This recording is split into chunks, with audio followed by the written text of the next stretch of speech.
नमस्कार, मैं कुमार श्रीकांत आपका स्वागत कर रहा हूँ और आज बात मैं करने वाला हूँ उत्तर प्रदेश में जो राजनीतिक दांवपेच चल रहे हैं। उत्तर प्रदेश में योगी आदित्यनाथ ने जो मनचले टीचर हैं या फिर कहा जाए ऐसे लोग जो सरकारी टीचर बन तो जाते हैं लेकिन वो शिक्षा के प्रति इतने गंभीर नहीं होते हैं। ना समय से पहुँचते हैं, ना अपना काम करते हैं और ना बेहतर शिक्षा प्रदान कर पाते हैं बच्चों को लेकर। और विद्यार्थियों का जीवन एक तरीके से वही समझिए कि नील बटे सन्नाटा रहता है। उसको कसने की ज़रूरत थी और उसको कसा एक तरीके से योगी आदित्यनाथ।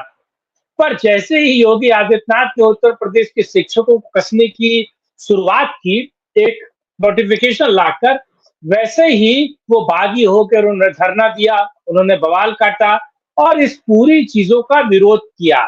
और समस्या ये है कि कुछ अच्छा करने जाओ तो बहुत सारे ऐसे फ्रिंज एलिमेंट आ जाते हैं जो आपके साथ मैच इसलिए खड़े होते हैं क्योंकि आपको वोट बैंक की तरह देखते हैं। यानी कि अखिलेश यादव ने उन शिक्षकों का समर्थन किया। अखिलेश यादव ने उन शिक्षकों के साथ मात्र इसलिए आए क्योंकि वो अच्छा और बुरा नहीं देख रहे थे, महज वोट बैंक देख रहे थे, महज विरोध के लिए विरोध कर रहे थे। तो ये शिक्षक सुधरेंगे क्या? बड़ा सवाल ये है। आज इसी पर बात करते हैं, मेरे साथ बाबा रामदास मौजूद हैं। आपका बहुत-बहुत स्वागत है। बाबा जी, जय श्री राम। जय श्री राम, जय जय श्री राम। क्या लगता है अखिलेश यादव क्यों समर्थन में आए और बाबा क्या गलत चाह रहे थे? चलिए इस विषय पे आगे बात करने से पहले मैं आपको ना आपके दर्शकों को एक एकदम सच्चा किस्सा सुनाता हूँ। मेरे गुरुजी थे मेरठ में के रहने वाले थे, मेरठ के गांव के बड़ी तगड़े किसान है। 100 एकड़ की गन्ने की खेती थी।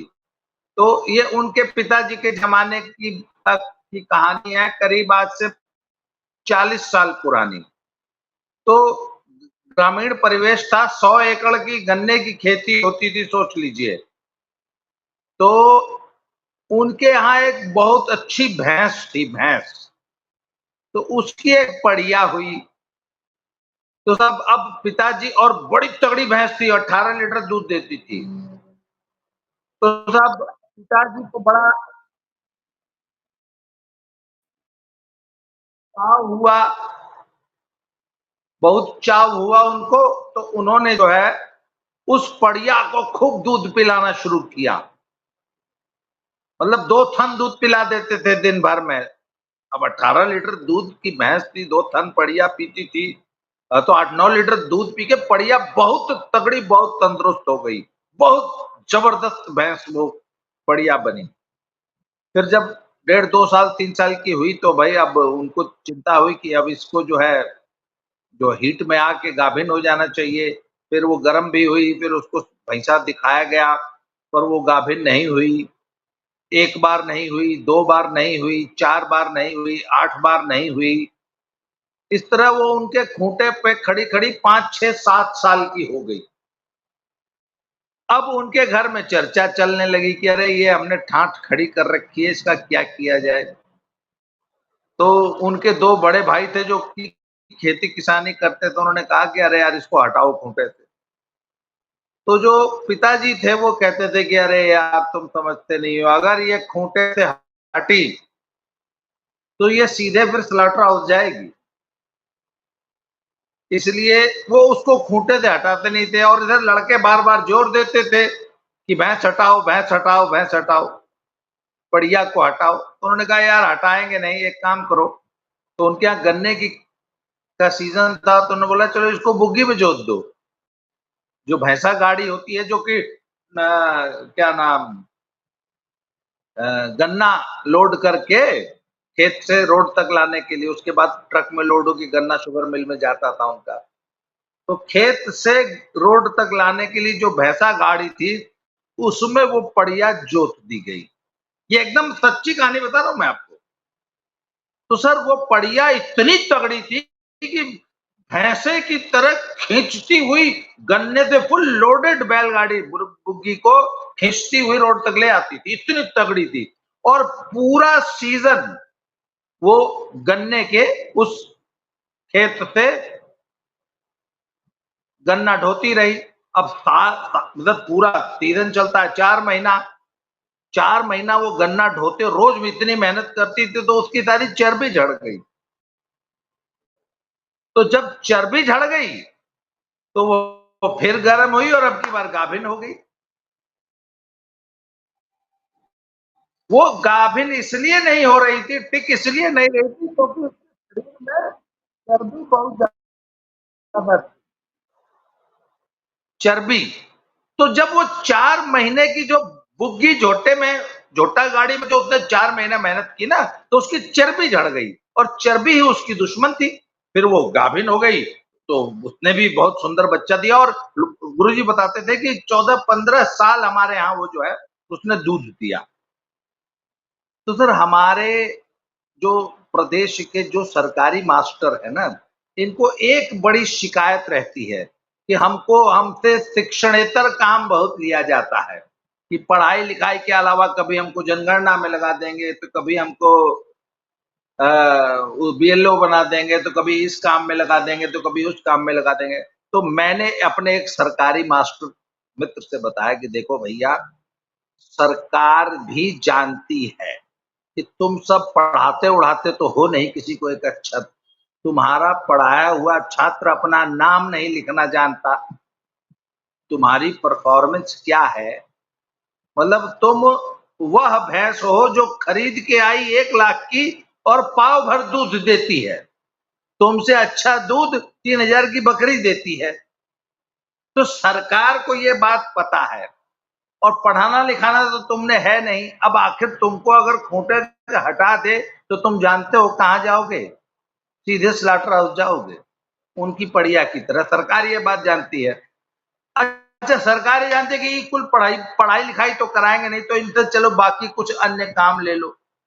तो मैंने कहा तुम लोगों से तो नालियां साफ करानी चाहिए गांव की, क्योंकि पढ़ाना लिखाना तो तुमने है नहीं। तो अबे कुछ तो आखिर how would you justify that 1 lakh salary? तो सर ये बड़ी कड़वी सच्चाई है हमारे समाज की कि हमारे ये सरकारी स्कूल के टीचर लाख रुपया सैलरी लेते हैं, परंतु इनके पढ़ाए हुए छात्र अपना नाम हिंदी में नहीं लिख सकते। मैं आज एक गारंटी आपसे मैं एक शर्त लगाने को तैयार हूं कि 100 सरकारी मास्टरों के कक्षा 5 के छात्रों का से आशीर्वाद शब्द की डिक्टेशन दीजिए कि बोले बेटा आशीर्वाद लिख दो, मधुमक्खियां लिख दो। अगर 5वीं 6ठी का बच्चा लिख देगा तो मैं आप जो कहेंगे मैं वो बाजी हार जाऊंगा। तो ये तो इन टीचरों की परफॉर्मेंस है, ये इनका पढ़ाई का स्तर है। अच्छा, वो छोड़ दीजिए, इस प्रदेश के ज्यादातर टीचर खुद आशीर्वाद और मधुमक्खियां नहीं लिख सकते।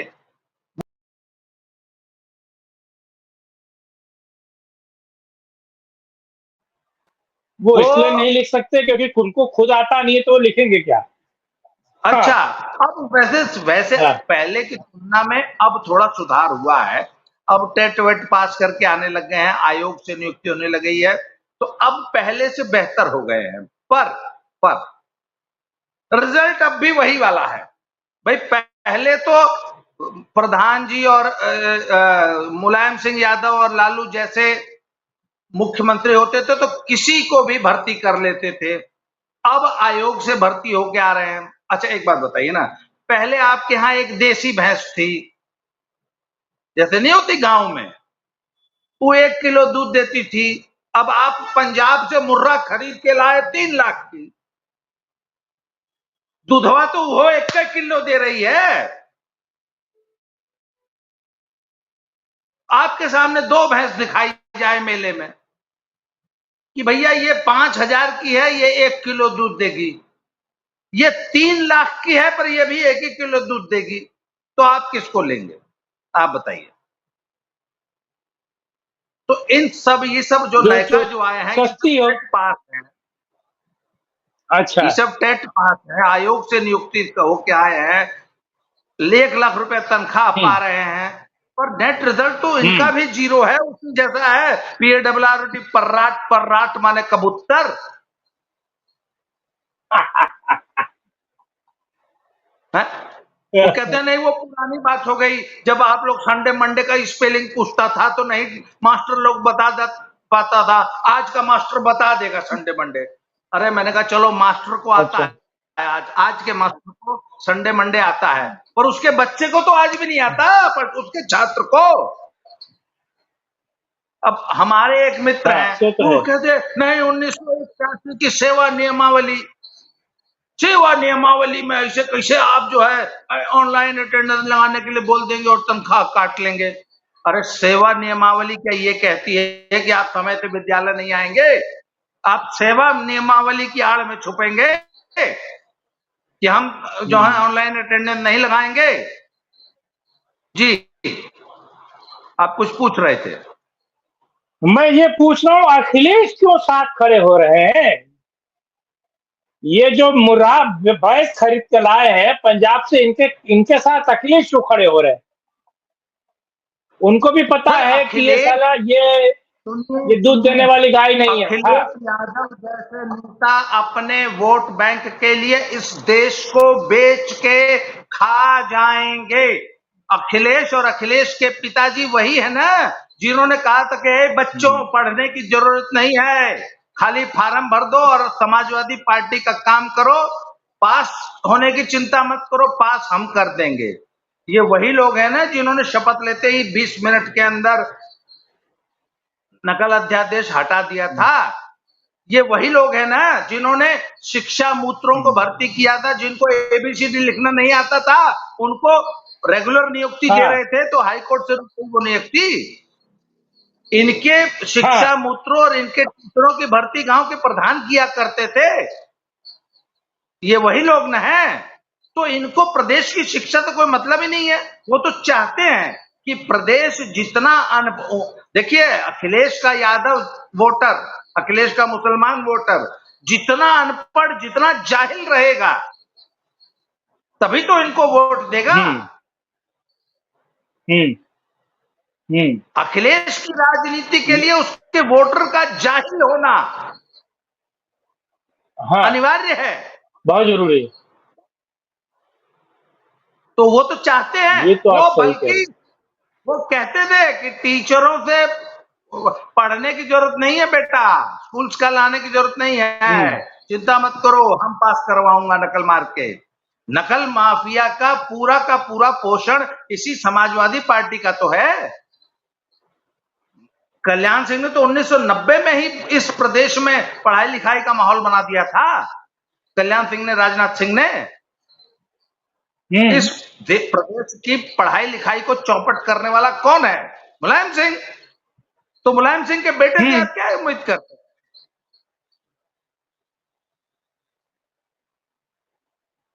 और लेकिन एक सवाल ये है कि सर मुलायम सिंह के बेटे तो लखनऊ के किसी कॉन्वेंट स्कूल में पढ़ते होंगे ना?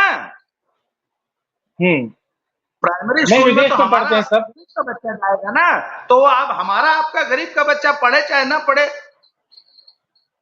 उनके पास तो अरबों नहीं खरबों रुपया है, वो तो ऑस्ट्रेलिया भेज देंगे अपने बच्चों को पढ़ने। प्राइमरी स्कूल में तो मेरा आपका बच्चा पढ़ना है, गरीब आदमी का बच्चा पढ़ना है।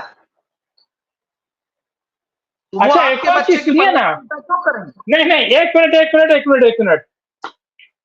कहा जाता है कि ऑस्ट्रेलिया से अखिलेश पढ़कर आए हैं, लेकिन पिछले 2 बार से एफिडेविट में वो ऑस्ट्रेलिया वाला लगाते नहीं है। एफिडेविट योग्यता देते हैं ना, उसमें ऑस्ट्रेलिया का नाम का जिक्र नहीं करते, बल्कि कर्नाटक वाला जहां से उन्होंने इंजीनियरिंग की है कि क्या किया है उसका जिक्र करते हैं।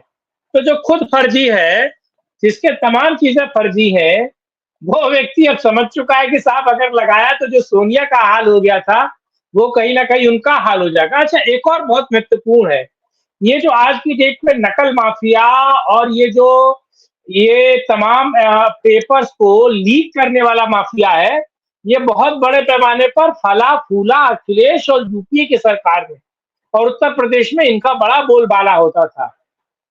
और एग्जाम सेटिंग कराना हो, एग्जाम पास कराना हो, सारे काम वो करवाते थे। क्या लगता है कि ये दर्द कहीं उनका भी है कि वो सिस्टम से बाहर जा रहे हैं? मैं आपका प्रश्न अंतिम लाइन सुन नहीं पाया, जरा अंतिम लाइन रिपीट कर दीजिए। क्या क्या क्या ये सारा बवाल इसलिए अखिलेश यादव कर रहे हैं, समर्थन में इसलिए आगे हैं क्योंकि पिछले सरकारों में कोकस चलता था, एक नेक्सस चलता था एग्जाम को लेकर, सारी सेटिंग करवाने का, एग्जाम लीक करवाने का। पेपर केवल लीक नहीं करवाते थे, पेपर पास भी करवाते थे, भर्ती भी करवाते थे, सब कुछ उनके हाथ में था। इस बार ये सिस्टम कमजोर हो गया है, इसीलिए सारा उपद्रव मच रहा है, पेपर लीक को लेकर, बवाल को लेकर, प्रोटेस्ट को लेकर। सर, अगर पेपर लीक गिरोह की सही से जांच हो जाएगी ना, तो इस पूरे गिरोह के 90% सदस्य समाजवादी पार्टी के मिलेंगे। ये समाजवादी पार्टी द्वारा पोषित गिरोह है, नकल माफिया गिरोह, पेपर लीक गिरोह, पेपर सॉल्वर गिरोह, जो कि पूरी शिक्षा व्यवस्था को जिसने हाईजैक किया है। सर, ये वही समाजवादी पार्टी है ना जिसके शासन में 100 में से 57 एसडीएम एक ही जाति के सेलेक्ट होते थे। क्यों? तो सर, अच्छा सुनिए, दीवान भी यादव जी, सिपहिया भी यादव जी, एसआई भी यादव जी, एसएचओ भी यादव जी, आता सीओ भी यादव जी, डीएसपी भी यादव जी, एसपी भी यादव जी, एसपी ट्रैफिक भी यादव जी, एसपी एसडीएम भी यादव जी, डीएम भी यादव। तो नीचे से लेकर ऊपर सारा वही चल रहा था जिसको लेकर बवाल मचा।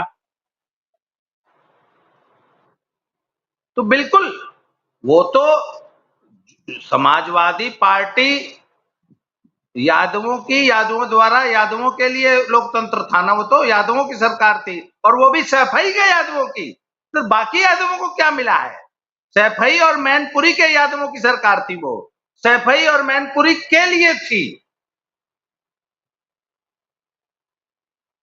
तो सर, इनकी तो राजनीति ही प्रदेश को बेचकर, लूट कर खाने की राजनीति रही है। उनको हमारे युवाओं से क्या मतलब है? हमारे बच्चे पढ़े चाहे ना पढ़े। आखिर एक बात बताइए, हम वापस मूल विषय पे आते हैं। सरकारी स्कूल के टीचर को समय से विद्यालय आने में क्या दिक्कत? आप बताइए। मैंने भी नौकरी की, हम जाके पंच करते थे, पंच टाइम से नहीं होगा तो सैलरी कटेगी, ये तो है, नॉर्मल है।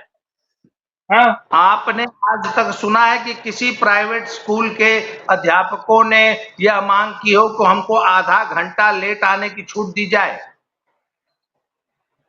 आपने, अच्छा एक मिनट, ऐसे तो कोई नहीं। सरकारी स्कूल का मास्टर कहता है कि मैं आधा घंटा लेट आने की मुझे छूट मिलनी चाहिए। बच्चा तो सुबह मान लीजिए 8 बजे आ गया, 9 बजे, जो भी स्कूल का रिपोर्टिंग टाइम है, गुरुजी आए 9:30 बजे, आधा घंटा लेट।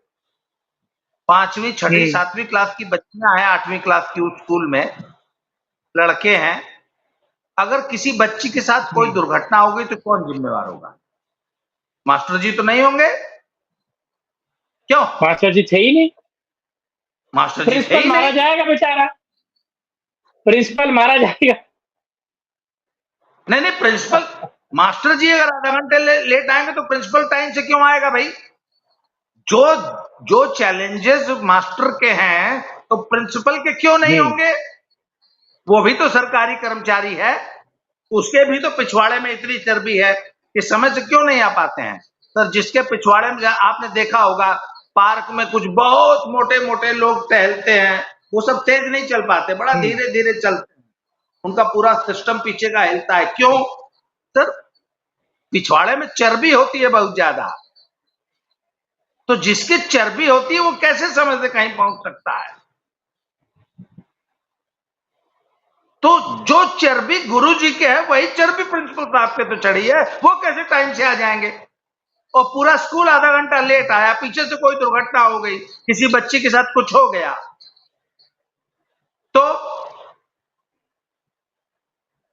तो लग गए, गुरुजी लोग, समझिए, हम लोग कैसे? वाह वाह, आप हमें टाइम से आने के लिए कैसे बाध्य कर सकते हैं? आप हमको ऑनलाइन बायोमेट्रिक हाजिरी लगाने से कैसे रोक सकते हैं? भाई उनको वो कहते हैं कि आपने हमको एक टैब दिया, एक टैब दिया और उस पे हम हाजिरी नहीं लगाते, नहीं लगाएंगे क्योंकि कई बार कनेक्टिविटी के इशू होते हैं। क्या कोई ऐसा सरकारी मास्टर है जिसके पास अपना खुद का स्मार्टफोन ना हो? ऐसा तो नहीं है। साल में कभी एक आध बार होगा कि नेटवर्क नहीं होगा, अदरवाइज जियो का नेटवर्क अब तो गांव गांव में है।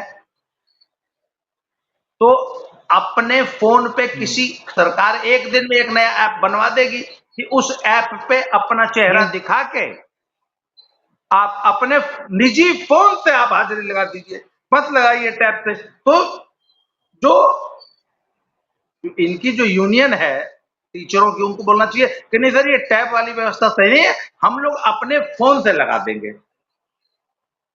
हैं, आप फोन पे ये वाला ऐप जो है वो दे दीजिए, हम उस ऐप में लॉगिन करेंगे ठीक सुबह 9 बजे और अपना चेहरा, अपना इरिस, अपना कुछ भी, दुनिया भर के आजकल तो बायोमेट्रिक एप्स आ गए हैं, बहुत बहुत टेक्नोलॉजी एडवांस हो गई है। इन्होंने कहा नहीं, हम हाजिरी ही नहीं लगाएंगे, हम बायोमेट्रिक हाजिरी नहीं लगाएंगे, हम वही पुराना रजिस्टर पे ही हाजिरी लगाएंगे। और सरकारी मास्टर पता है छुट्टी कैसे लेता है? Casual leave. हमको हम आ रहे थे तो हमको अचानक बवासीर उभर गया, आज हम विद्यालय नहीं आ पाऊंगा। वो पहले ही जो है हाजिरी में जो है वो रजिस्टर में एक एप्लीकेशन दे के रखता है, अगर तो इंस्पेक्शन हो गई, कोई आ गया तब तो वो एप्लीकेशन दिखा दी जाएगी, और अगर नहीं आया तो उस एप्लीकेशन को फाड़ के फेंक देंगे, पिछले दिन जो गैर हाजिर थे उसकी हाजिरी लग जाएंगे। ये तो है। अरे सर, प्रॉक्सी टीचरों से पढ़वाते रहे हैं। अब हो सकता है इधर ये योगी जी के आने से 7 साल में व्यवस्था चेंज हुई है। मुलायम सिंह के जमाने में तो गुरुजी की तनख्वाह 1 लाख थी, गुरुजी नेतागिरी करते थे, ठेकेदारी करते थे और अपनी जगह 5,000 का एक मास्टर रख दिए थे, वो पढ़ाता था। और मुझे एक बात बताइए, आज ही अभी मैंने आपके यहाँ ज्वाइन करने से पहले एक पोस्ट लिखी है फेसबुक पे कि मैंने कहा दुनिया का कोई ऐसा आप व्यक्ति देखे होंगे जो अपना प्रोडक्ट खुद इस्तेमाल नहीं करता। इस सरकार, जितने भी प्राइवेट स्कूल टीचर हैं इस देश में, उनके बच्चे उनके अपने स्कूलों में पढ़ते हैं कि नहीं पढ़ते हैं? अगर वो गरीब स्कूल का भी टीचर है, पिता या माता, 5,000 रुपया भी अगर बेचारी एक प्राइवेट स्कूल में पाती है तो उसका बच्चा उसके खुद के स्कूल में पढ़ता है। ठीक, आप एक भी मुझे, एक आध कोई होगा एक्सेप्शन, एक भी सरकारी मास्टर बताइए जिसका बच्चा उसके अपने स्कूल में पढ़ता हो, पहला सवाल। दूसरा, तुम लोग 1 लाख रुपया पाते हो, इसके बावजूद अपने स्कूल में अपना बच्चा नहीं पढ़ाते हो। पढ़ाते कहाँ हो? उस स्कूल में जिसका मास्टर 20,000 रुपये पा रहा है, 10,000 रुपये पा रहा है, कई बार तो 5,000 रुपया पे पढ़ा रहा है। तुम लाख रुपया पाकर भी वो सर्विस नहीं दे पा रहे हो और अपने बच्चे को अपने स्कूल में नहीं पढ़ा रहे हो, और उस टीचर से पढ़वा रहे हो जो सिर्फ 10,000 रुपया पा रहा है, 20,000 रुपया पा रहा है। बताइए, मेरे स्कूल के कुछ टीचर डीएम एसपी का बच्चा नहीं पढ़ता, डीएम एसपी के बच्चे भी नहीं पढ़ते उस स्कूल में। हाँ, मेरे स्कूल के कुछ टीचर्स की तनख्वाह 20,000 रुपया है और 1 लाख रुपया सैलरी पाने वाले अपने बच्चे हमारे स्कूल में पढ़वाते हैं। तुम अपने स्कूल में क्यों नहीं पढ़ाते हो? क्योंकि तुम जानते हो, तुम अपनी खुद की योग्यता भी जानते हो और अपने स्कूल की क्वालिटी भी जानते हो। अपने स्कूल में जो क्वालिटी एजुकेशन आप अपने गांव के बच्चों को दे रहे हैं उसको आपको पता है। इसलिए कोई सरकारी मास्टर अपने बच्चे को अपने स्कूल में नहीं पढ़ाता। क्यों? अच्छा, आपको मालूम है कि भूटान नरेश जो हैं, जिग्मे वांगचुक, उनका बच्चा कहां पढ़ता है? सरकारी स्कूल में पढ़ता होगा, वहां के सरकारी स्कूल में पढ़ता होगा। भूटान नरेश का बच्चा भूटान के सरकारी स्कूल में पढ़ता है। भूटान नरेश ने एनसीईआरटी से की हेल्प से अपने देश का पाठ्यक्रम बनवाया था और अपनी पाठ्य पुस्तकें लिखवाई थी एनसीईआरटी से, और अपने देश के लिए सिलेबस बन के आया दिल्ली से और सारे सरकारी स्कूलों में लागू हुआ। भूटान में प्राइवेट शिक्षा नाम की चीज ही नहीं है। और भूटान नरेश का बेटा भी एक आम गरीब गुरबा की तरह सरकारी स्कूल में पढ़ता है। सो बात तो है। तो सर बात अच्छा, ये तो ये है योगी, कि हाँ